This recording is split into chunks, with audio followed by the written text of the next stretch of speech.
What do you think you're doing? The show starts in 10 minutes. I don't know. The last thing I remember, I was getting a taco from the taco bus. This lady cut me in line, and where's the crew? Don't even worry about it. I've got it covered.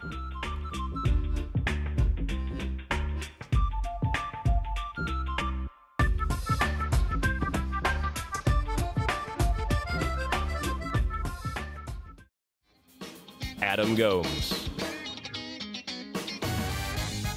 Natalie Hicks. From UTTV, this is Campus Weekly. Welcome back, everyone. I'm Adam Gomes. And I'm Natalie Hicks. You're watching Campus Weekly on UTTV. I'm glad to see you survived Gasparilla, Natalie. What did you do? Well, I babysat a bunch of pirates. Did you walk the parade route? I was planning to, but Jack Sparrow and Captain Hook came over and drank all of my rum. Oh, okay. Gotcha. Let's take a look at what's new.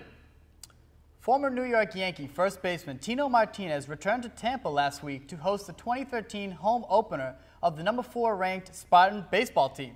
Tino may have played in New York, but he can't resist that Florida sunshine. Or heat stroke. Dominic was out on the field to catch the events. I'm Dominic. I'm here with Tino Martinez being honored tonight at the UT Spartans baseball game. How you doing tonight? I'm doing great. Great crowd here. Nice night for baseball. How's this campus look since you've been here? Well, I live here in Tampa, so I've seen it grow. When I came to school here 25 years ago, it was nowhere near this nice. We didn't have all the dorms they have now, this beautiful baseball field. We didn't have this as well.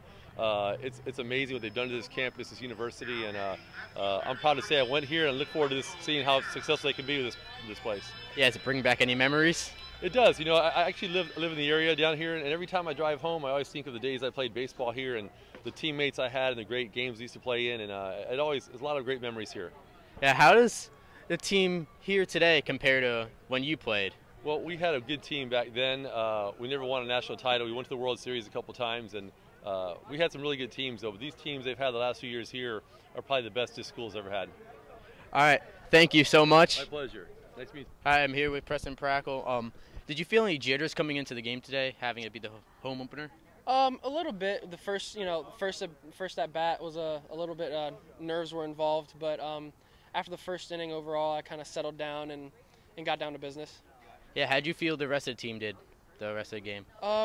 We did pretty good. You know, we definitely have a lot to work on. You know, first game out, everybody's nerves are a little running wild, and just gotta get back to the basics and do what we know how to do.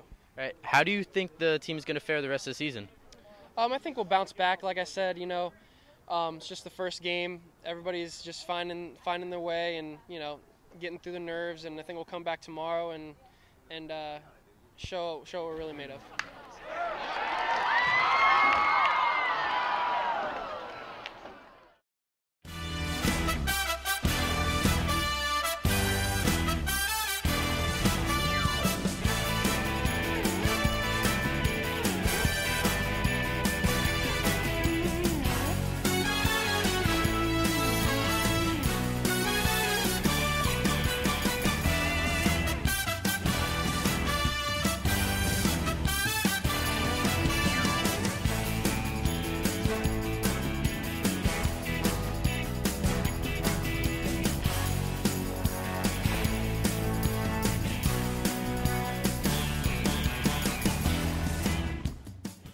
Did you see A-Rod running on the track with Cameron Diaz last year? How about Derek Jeter sipping a latte at Starbucks on Kennedy Boulevard? Is that all true? I don't really have any idea, but that's how rumors get started.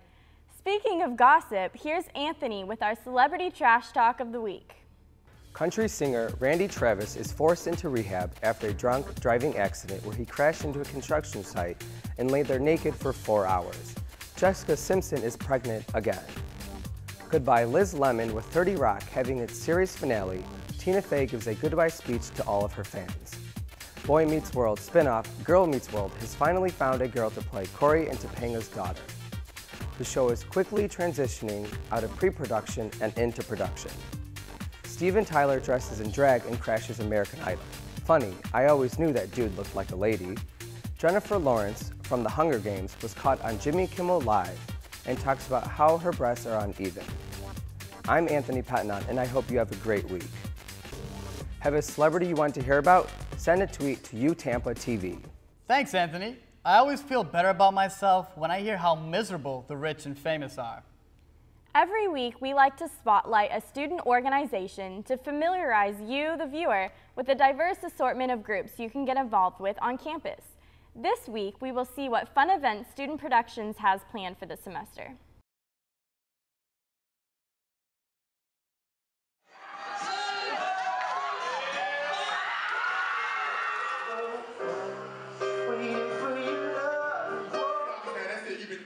Watch out the bed. Be careful. I'm on the edge. I'm on the edge.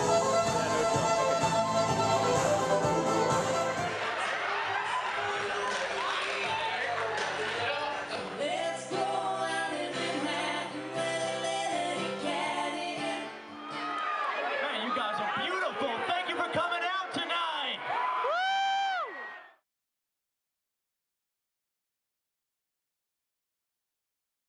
And we're back. Everyone knows the weather is an important part of our life. Our chief meteorologist, Jackson Harris, has the forecast you should be afraid of. Take it away, Mr. Harris. Thanks, Adam. As you can see, we're having a wonderfully seasonable winter here in the Sunshine State. And by seasonable, I mean highs near the triple digits and lows near the triple digits as well. It's really quite nice unless you're like me and hate fucking sweating everywhere you go and having to dress like this in the middle of January. Our upcoming forecast projections show that those highs are just going to keep getting higher, and I'm just going to keep on getting hotter and sweating more and more, just like everybody else in this state. But hey, I guess I'm the only one that hates it. We have all these, old people who come down here and talk about how wonderful it is, and when it gets down to 75 degrees, that's fucking freezing apparently. Well, if that's too cold for you, get out of this state.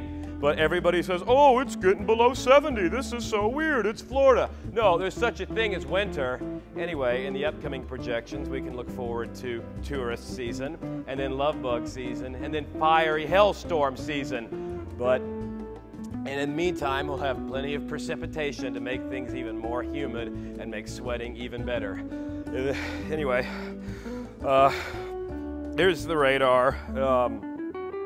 It's nice. I need to get some water. Back to you guys. It doesn't look like there are any rain clouds over your head, Jackson, except for a few rainbows. Now, I don't know anything about video games, but... Really? You could have fooled me. But Nolan and Steven are big fans of kicking back on a couch, polishing off a bag of Doritos, and wiping out hordes of zombies. Here they are reviewing this year's most anticipated kill fests. What's up, UT? I'm Nolan Tajan. And I'm Stephen Lee. And we've got a review for the Metal Gear Solid Rising demo. Revengeance. Yeah. Don't let the cheesy title that can't pick between two words fool you. This game is pretty fun. In case you don't know, Metal Gear is like the Japanese version of Splinter Cell. Instead of playing as the iconic Solid Snake with the games being focused on stealth, this iteration is a hack-and-slash action game. And it stars Raiden, an effeminate cyborg assassin whose preferred way of killing is penetrating people with his massive sword. Zing! Right, Steve. The setting takes place 4 years after the events of Metal Gear Solid 4, when cyborg technology runs rampant. And now it's Raiden's job to keep them all in line with his pimp hand that's augmented with a sword that can cut through dice. Seriously, everything in this game is slice and dice. Everything except for cats. The fast pace of the game can make it very hard to react to at times, especially during boss battles. But after a long streak of frustrating deaths, it feels very satisfying to finally cut this stupid wolf chainsaw thing into a million pieces! UTTV does not condone cyborg animal abuse. By the way, this game is rated M, and it comes out February 21st. Back to you, assholes. Steven! Back to you, Adam and Natalie. Now, I'm not much of a gamer either, but thanks for the update, guys. Going through the first couple of weeks of school reminds me how inconvenient the eating options are on campus. So with that, here are the things that don't make sense. Why does the caf close at 8 p.m.? If the school offers classes from 6 to 8, then that means I'm gonna miss dinner time. I'm gonna miss the variety of dinner options, ranging from the random crab cake nights to corn on the cob with no butter. So let me get this straight. Salsa Rico stays open until 11 during the week, but not the Caf. What's the matter? They don't think people want to eat after 8 o'clock? Yeah, you're right. Also, why does it take so long to prepare a burger at the grill? I can't tell which takes longer, getting food at the grill or getting through the TSA body scans at the airport. They could learn a few things from the omelet guys. They are pretty awesome at making food fast and delicious. And let's be honest, I love the salads at Fresh Creations, but really, I only need 1 ramekin of ranch. So do they really need to drench on the dressing? Well, now you've heard about a few things that just don't quite make sense here at UT. It's time to talk about what's going on in our great nation. It's a pot lover's dream. Washington State is looking for a marijuana consultant to help craft its now legal industry. But are you qualified? The job requirements are uniquely challenging. You must have at least 5 years working experience, essentially doing everything that would have landed you in a federal prison, and a law degree is preferred. Now I see how the Obama administration is going for more green jobs. Kicking off Iowa's Blue Ribbon Bacon Festival, Iowa Governor Terry Branstad literally saved a pig's bacon by pardoning its life. Like a president granting a pardon to a turkey at Thanksgiving time, Branstad will join former Miami Dolphins quarterback Dan Marino on the steps of the governor's mansion and mandate that the pig lives a long life. And last but not least, the frigid weather is about to come to an end, if you believe in the psychic weather powers of a rodent. Punxsutawney Phil, the famous groundhog from Gobbler's Knob, Pennsylvania, emerged from his cozy home before 20,000 people last Saturday morning to perform his yearly duty, finding a shadow.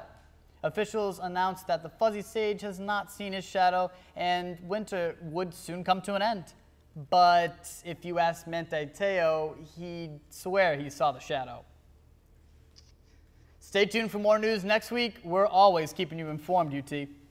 Looks like it's time for me to go to Washington and find myself a new job.